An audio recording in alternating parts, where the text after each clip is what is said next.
DM news Gujarati. ધાનેરામાં છેલ્લા કેટલાક સમયથી પુલ અને સર્વિસ રોડથી લોકો ત્રાહિમામ પોકારી ઉઠ્યા હતા, ત્યારે છેલ્લા 3 દિવસથી ડીએમ ન્યૂઝ ચેનલમાં અહેવાલ પ્રસિદ્ધ થતા રાજકારણીઓ અને તંત્ર જાગ્યું છે અને ખાડા બુરવાની કામગીરી ચાલુ કરી છે।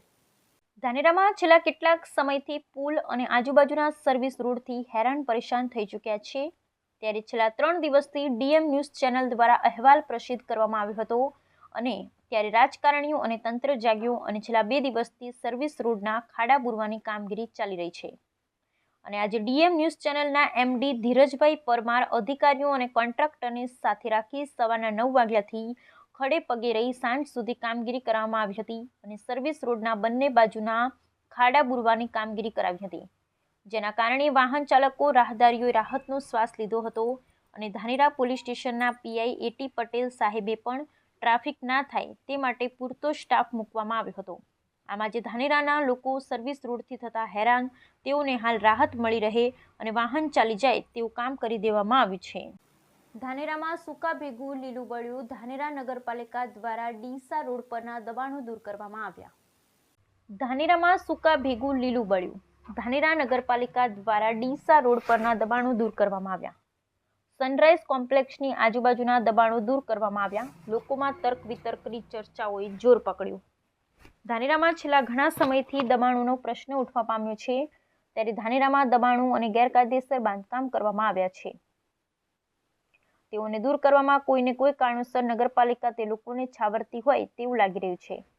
આમ તો દબાણ દૂર કરી રસ્તા મોટા કરવા તે યોગ્ય છે, પરંતુ સૂકાના ભેગું લીલું પણ બળે તે યોગ્ય નથી।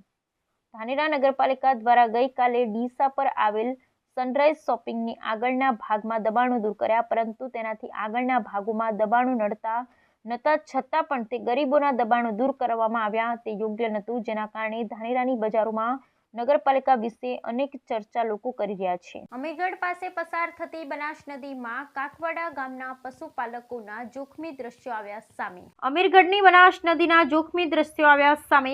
કાકવાડા નજીક પસાર થતી બનાસ નદીમાં પશુપાલકો જીવના જોખમે નદી કરી રહ્યા છે પસાર। એક તરફ તંત્રએ જાહેર કર્યું છે કે જીવના જોખમે નદીમાં જવું નહીં, તો બીજી તરફ જોખમી દ્રશ્યો। કાકવાડા ગામના પશુપાલકોને વર્ષોથી સતાવી રહ્યો છે પ્રશ્ન, છતાં નથી કોઈ હલ। કોઈ અનહોની અથવા જાનહાનિ થાય તો જવાબદાર કોણ, એ એક સવાલ। લવારા ગામ પાસે મોટા ખાડાઓનું સામ્રાજ્ય જોવા મળ્યું, જેના કારણે વાહન ચાલકોને હાલાકી। લવારા ગામ પાસે મોટા ખાડાનું સામ્રાજ્ય જોવા મળ્યું। ખાડાના કારણે વાહન ચાલકો મુશ્કેલીમાં મુકાયા। નેશનલ હાઈવેની મોટી બેદરકારી સામે આવી। નેશનલ હાઈવેના અધિકારીઓ આંખ આડા કાન કરી રહ્યા છે। બીમાર વ્યક્તિને હોસ્પિટલમાં લાવવા ભારે મુશ્કેલી વેઠવાનો વારો અધિકારીઓ પર લોકો વરસી રહ્યા છે। હવે લોકો કહી રહ્યા છે કે ધાનેરાથી નેનાવા રોડ ચોરાઈ ગયો છે, જેની શોધખોળ કરી રહ્યા છે। 68 નંબર રોડ ધાનેરાથી નેનાવા સુધી બિલકુલ કેબ થઈ ગયો છે અને સરકાર સાહેબને પણ વિનંતી કરે છે કે સાહેબ તમે અધિકારીઓ ઉપર એટલું પ્રેશર કરો તે અધિકારીઓ બધો રોડ ખાઈ ગયા, એનો વળતર આ લોકોને આલે। આ લોકો ડિલિવરીવાળા કેસવાળા બાઈ પેલા ગાડીઓ માથે જઈને જાય ને તો ડિલિવરીવાળા કેસોને કેટલી તકલીફ થાય છે। રોજના રોજ રોડ ઉપર એક્સિડન્ટ થાય છે। ભલામણ કરી થાક્યા પાવે। આ ગાડી જુઓ કેટલી ખાડામાં ભરે, તમે જુઓ આ ગાડી તમે જુઓ ખાડામાં ભરે। આ ગાડીવાળા બિચારાને કરોડો રૂપિયાની ગાડી, લાખો રૂપિયાની ગાડી હોય એના ગાડીઓનો નેસના હેટર ફરી જાય। આ જુઓ આ ગાડી જુઓ, આ બધું એટલું બધું નુકસાન થાય। અધિકારીઓ પેટમાંથી હજુ પાણી હલતું નહીં, રોજના રોજ એક્સિડન્ટ થાય। શું કરવાનું? તો સરકાર સાહેબને નમ્ર અપીલ છે કે હું ભારતીય જનતા પાર્ટીના ડેલિગેટ વતી આપને હાથ જોડીને વિનંતી કરું છું કે ગમે તેમ કરી અને આ રોડનું તાત્કાલિક કામ ચાલુ કરો, એવી અમારા બાળકોની અપીલ છે। અને જરૂર પડશે તો અમે આંદોલન કરશું, જરૂર પડશે તો અમે ગાંધીનગર ઉતરી જઈશું, જ્યાં જરૂર પડશે ત્યાં અમે જવાની તૈયારી છે અમારી પૂરી। હવે અમારાથી સહન થતું નથી। જય હિન્દ, બોલો ભારત માતા કી જય। બનાસકાંઠા જિલ્લાના ડીસાની યુવતીએ વડોદરામાં માનવતા મહેકાવી। મહિલા કોન્સ્ટેબલે પૂરગ્રસ્ત વિસ્તારના પરિવારોને જીવન જરૂરિયાત વસ્તુઓ જીવના જોખમે પહોંચાડી અને સરાહનીય કામગીરી કરી રહ્યા છે। બનાસકાંઠા જિલ્લાના ડીસાની યુવતીએ વડોદરામાં માનવતા મહેકાવી। વર્ષ 2019થી વડોદરાના ફતેગંજ પોલીસ સ્ટેશનમાં ફરજ બજાવે છે ચેતના માળી। ડીસાના રાણપુરની ફરજ બજાવતી મહિલા પોલીસ કોન્સ્ટેબલની સરાહનીય કામગીરી। આકાશી આફતમાં પૂરગ્રસ્ત પરિવારોને જીવના જોખમે જીવન જરૂરિયાત સામગ્રી પહોંચાડી રહી છે આ યુવતી।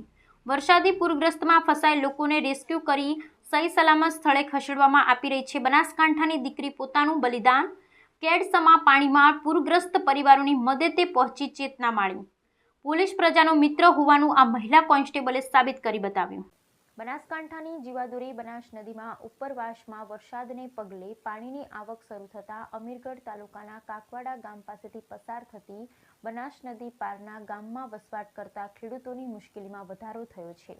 બનાસકાંઠાની જીવાદોરી બનાસ નદીમાં ઉપરવાસમાં વરસાદને પગલે પાણીની આવક શરૂ થતાં અમીરગઢ તાલુકાના કાકવાડા ગામ નજીકથી પસાર થતી બનાસ નદી પારના ગામોમાં વસવાટ કરતા ખેડૂતોની મુશ્કેલીમાં વધારો થયો છે. 150 જેટલા પરિવારોને નદીમાંથી જોખમી રીતે પસાર થવું પડે છે. બાળકોને અભ્યાસ માટે નદી પાર કરી અને જવું પડતું હોય શિક્ષણ બગડી રહ્યું છે.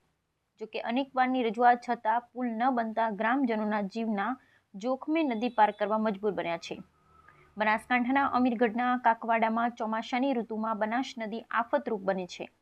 દર વર્ષે ચોમાસામાં બનાસ નદીમાં પાણી આવતા કાકવાડા ગામના નદી પાર રહેતા 150 જેટલા ખેડૂત પરિવારોને નદીમાં વહેણમાંથી પસાર થવું પડે છે. દૂધ ભરાવા, હોસ્પિટલ જવા માટે અને વિદ્યાર્થીઓને શાળાએ જવા જીવના જોખમે નદી પાર કરી એક કાંઠેથી બીજા કાંઠે આવવું પડે છે, જેના પગલે ખેડૂતોને ભારે મુશ્કેલીને વેઠવી પડી રહી છે. જ્યારે વરસાદી માહોલ સર્જાય અને નદીમાં પાણીનું ઓછું વહેણ ચાલતું હોય ત્યારે બાળકોએ અભ્યાસ કરવા માટે નદીના વહેણમાંથી માથે ચોપડા ઉપાડી પસાર થવું પડે છે. પરંતુ નદીમાં ઘોડાપૂરની સ્થિતિ સર્જાય ત્યારે બાળકોએ ભણતર વગર રહેવા મજબૂર બનવું પડે છે. આ સમસ્યા વર્ષોથી ચોમાસાની ઋતુ દરમિયાન સર્જાય છે. જોકે પુલ બનાવવા અનેકવાર ખાતમુહૂર્ત કરવામાં આવ્યા છે, પરંતુ છેલ્લા 3 વર્ષથી પરિસ્થિતિ ઠેરની ઠેર જોવા મળી રહી છે, જેના પગલે ગ્રામજનોમાં નેતાઓ અને તંત્ર સામે ભારે રોષ જોવા મળ્યો છે. ગુજરાત સરકારના ભણશે ગુજરાતના દાવાઓ કેટલી સત્યતા છે તેની આ નરવી વાસ્તવિકતા જોવા મળી રહી છે. બનાસકાંઠા જિલ્લામાં જ્યાં દર ચોમાસામાં ભારે વરસાદમાં બાળકો જીવના જોખમે અભ્યાસ માટે શાળામાં જવા મજબૂર બન્યા છે, જ્યારે ભારે વરસાદ આવે અને વચ્ચે આવતી બનાસ નદી જો ચાલુ થઈ જાય તો બાળકો અભ્યાસથી પણ ઘણા દિવસ વંચિત રહે છે. કાકવાડા પ્રાથમિક શાળામાં નદી પાર વિસ્તારમાંથી બાળકો અભ્યાસ માટે આવે છે, જે તમામ બાળકોને નદીમાં વહેતા પાણીમાંથી પસાર થવું પડે છે. જોકે રાજસ્થાનમાંથી નદીમાં વધુ પાણી આવે ત્યારે 15 કિલોમીટર સુધી ફરીને નદી પાર આવવું પડે છે, જેને લઈ અને ભારે મુશ્કેલી વેઠવી પડે છે. જ્યારે ગ્રામજનોએ મંતવ્ય ન્યૂઝને જણાવ્યું હતું કે કાકવાડા ગામ નજીક બનાસ નદીના પટમાં કોઝવે પછી નાળું બનાવવા માટે તંત્ર સહિત રાજકીય નેતાઓને અનેક વખત રજૂઆત કરેલી છે, પરંતુ આજ દિન સુધી કોઈ ઉકેલ આવ્યો ન હોવાથી દર વર્ષે ચોમાસાની ઋતુમાં અમારે જીવના જોખમે નદીમાંથી પસાર થવું પડે છે. શું સમસ્યા છે ભાઈ તમારે? और पुलની સમસ્યા છે. પુલની સમસ્યા એટલે કોઈ વર્ષોથી અમારી સમસ્યા બાકી છે, પણ કોઈ હજુ સુધી પૂરી નથી થઈ. બધા નેતા આવી ગયા, મુહૂર્ત કરી ગયા, પણ કોઈ એમનો નિકાલ લાવતા નથી. અમારે દૂધ ભરાવાની કોઈ બેન બેઠી છે, ડિલિવરી છે, કોઈ દવાખાનાનું હોય એનું કોઈ અમારે 15 કિલોમીટર ફરીને જવું પડે દવાખાના માટે, એટલે અમને કોઈ સેફટી નથી મળતી, સાધનને બીજે કોઈ અમારે ખૂબ તકલીફ પડે. કેટલું પાણી છે નદીમાં, કઈ રીતે જવું પડે? પાણી તો છે સવારમાં હતું 7 થી 8 ફૂટ જેવું પાણી હતું, એટલે કોઈ આવવાની સમસ્યા નથી થતી. ઓકે, શું નામ આપનું? મારું નામ પ્રકાશભાઈ રવાજી ઝાખડિયા. ઓકે, અચ્છા, નદી બંને કાંઠે આવી રહી છે, શું તકલીફ પડી રહી છે, શું કહેશો એ વિશે? તકલીફ તો સાહેબ ખૂબ પડે છે. સવારમાં આવવા જવા દૂધ બંને ટાઈમ લાવવાનું ખૂબ તકલીફ પડે છે. એટલે 4 ભેંસોને લાવવાને 15 કિલોમીટર ફરીને તો એટલો તો કોઈ ભાડું અપાય નહીં. ટ્રેક્ટર બીજે કરીએ તો આવે, અહીંથી લાવવામાં ખૂબ તકલીફ કરે. કોઈ બહેરે બીજે તો જઈને કહેતા છોકરોને ઉચકીને લાવવા પડે. છોકરા 1 થી 6 ધોરણવાળા તો ઘેરા જઈએ હાલે. અને સવારને તકલીફ ખૂબ પડે બંને ટાઈમ માટે. અમે સરકારને રજૂઆત ગાંધીનગર સુધી કરેલી, પણ હજી સુધી કોઈ એનો રસ્તો જ નહીં કરી આપ્યો અમને. કેટલી વખત તો આવીને મુહૂર્તે કરીને ગયા, ખાસ મુહૂર્ત કર્યું, ખૂબ 3 થી 4 વખત કર્યું છે, હજી સુધી કોઈ એનો નિકાલ થયો નથી. શું માંગ છે આમ તમારી? અમારે તો સાહેબ નાના મોટા પુલિયાની જ માગ છે. અમારે તો પેલી ખડોય આ ખડોયથી પેલી ખડોય થાય એવું અમને કોઈ રસ્તો સારો નિકાલી આપે, એ જ માગે અમારી. શું નામ આપનું? અમારું સાહેબ ઝાખડિયા દેવસનભાઈ પોપટજી.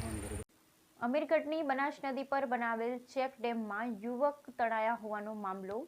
મામલતદાર ટીડીઓ અમીરગઢ સહિતના અધિકારીઓ બનાવ સ્થળે પહોંચ્યા. અમીરગઢ બનાસ નદી પર બનાવેલ ચેક ડેમમાં યુવક ડૂબાયાનો મામલો. મામલતદાર ટીડીઓ અમીરગઢ સહિતના અધિકારીઓ બનાવ સ્થળે પહોંચ્યા. સ્થાનિક તરવૈયા દ્વારા યુવકની શોધખોળ હાથ ધરી હતી. ભારે જહેમત બાદ સ્થાનિક તરવૈયા અને એનડીઆરએફની દ્વારા યુવકને ઊંડા પાણીમાંથી શોધી નીકાળ્યો. યુવકના મૃતદેહને પાણીમાંથી બહાર નીકાળી પીએમ અર્થે